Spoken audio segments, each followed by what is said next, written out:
murderer that practiced vampirism and the occult. Part of that process was the pickling of victims' bodies in containers to preserve them because of his aspirations to become a powerful sorcerer. For years, dozens were murdered while the killer was able to stay one step ahead of the authorities.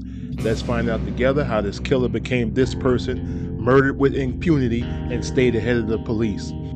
This channel is about lesser known serial killers. If you're interested, I upload new content every Tuesday and Thursday. Well, if you're ready, let's get started. Starting in 1900 and in the country of Hungary, women began to vanish without a trace. For years, the loved ones and friends of the missing people each took time out of their busy lives to report their disappearances to the authorities, search the places that they frequented, and post pictures of those people. Over the years, the streets became flooded with the pictures of the missing. The victims were from different walks of life and not all resided in the general area. The only thing that they all had in common was that they were all women and were all single. Some were widows and the rest had never married.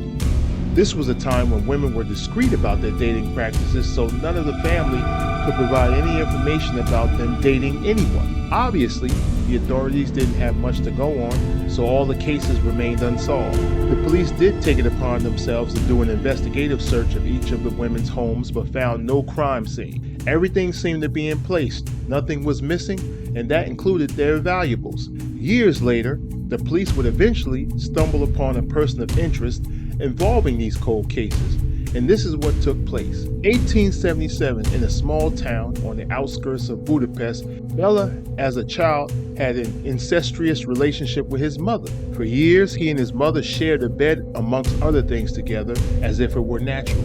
As an adult, Bela became interested in the occult and practiced the rituals regularly. Bela became married twice and eventually divorced twice, but not before his last wife left him for her lover and left their 2 children with him to take care of. To help him take care of his children, he hired a maidservant by the name of Jukabek. Anger towards his ex-wife pushed him even further into the occult practices. Bela began to devise ways of how to harness its power of evil to his advantage.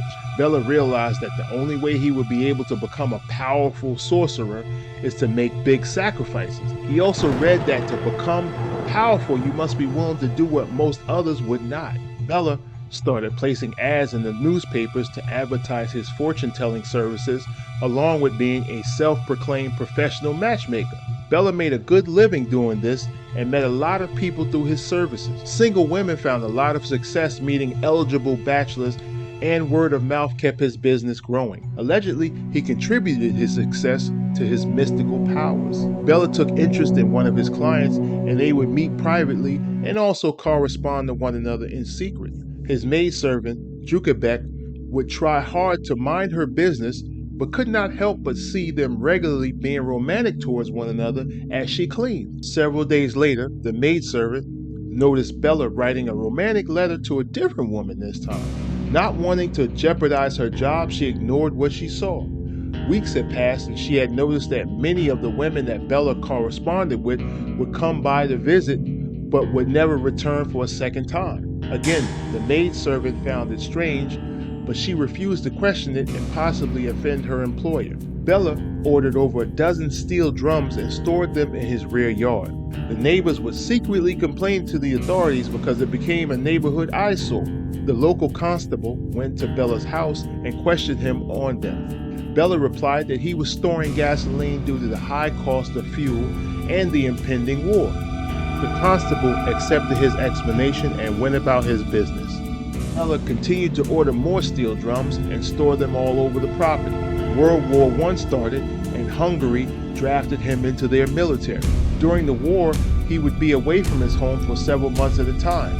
Back at Bela's residence, the landlord complained to the police about the overwhelming number of steel drums stored on his property. The constable notified the military that if they were in need of gasoline, then he could commandeer some from Bela's home. They got a large military truck and drove to Bela's home. When they opened one of the drums, an obvious body of a woman spilled onto the ground. An unnamed liquid that was used in the barrel was a special mixture specifically used to pickle the woman's body in order to slow down decomposition. This also enabled the authorities to determine that the cause of death was due to strangulation. Allegedly, others that were familiar with these practices of the occult said that containing the bodies in the manner that Bella did was a way of harnessing the power or energy from the victim's souls to become a more powerful sorcerer. Much like a car battery, after searching all of the steel canisters, they searched the crawl spaces throughout the house. A total of 24 murdered victims' bodies were found. All the bodies were found to have had puncture wounds on the neck, and the bodies were all drained of their blood. Bella was believed to have been practicing vampirism as well. A total of 23 dead women and 1 man were located in this manner. The police immediately notified the military to locate and arrest Bella wherever he may be stationed. Somehow, he was able to find out that the police were looking for him, so he deserted his military post.